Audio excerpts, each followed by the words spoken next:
Yan na ang ating adobo. Hinugasan ko na yung atay ng manok at atay ng manok at liig. Siking ang kulit. So, nilagyan ko na siya ng paminta. Ngayon, i-marinate natin. Lagyan na natin siya toyo. Bago.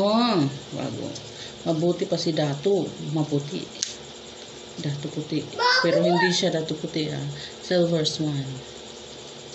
Silver Swan kasi ang adobo hindi masarap pag walang toyo. Ganyan.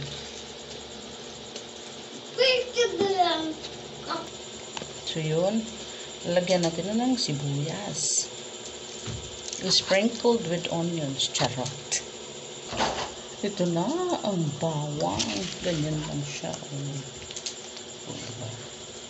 Masarap. Gusto ko magkaroon ng bay leaf. Pag gusto mo ng maswerte, maswerte ka, pag nag-exam, may pupuntahan ka, kung ano yung kailangan mo, maglagay ka ng bay leaf, laurel, dahon ng laurel sa sapatos mo. Doon sa ilalim na medyas. O kaya doon sa may sapatos mo, ilagay mo sa ilalim doon. Tapos, ihakbang mo yung kanang paa mo una bago ka pumasok sa examination center o kung saan man yun o kung yung mga contest na yun. Para yun, sigurado man. Lalagyan natin ng luya para mawala ang kanyang lansa. Diba? Ganyan. So, marami na siya. So, alam mo, ang adobo, kahit may toyo, hindi siya sasarap kapag walang magic sarap. Hindi ko alam kung anong magic. Magic sarap. Beke naman. Magic na.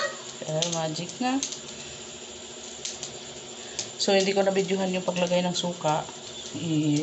Ihalo na natin siya. Ilagyan ko na rin ng paminta.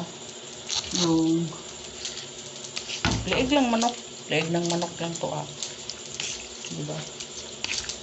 Leeg ng manok, tapos atay. Yan, atay lang sa kalam. Ganon. May ulam ka na.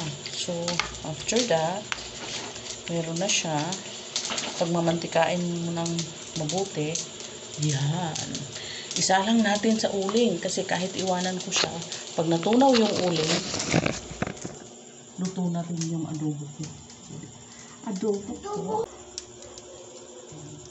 Mamaya, update kita mamaya. Mayang konti, luto na siya. Atay at leeg ng manok. O 1 kilo para abot ng 1 linggo. Yan na. Kumukulo na siya. Adobo na siya. Ready na ang ating adobo. Kain tayo, guys.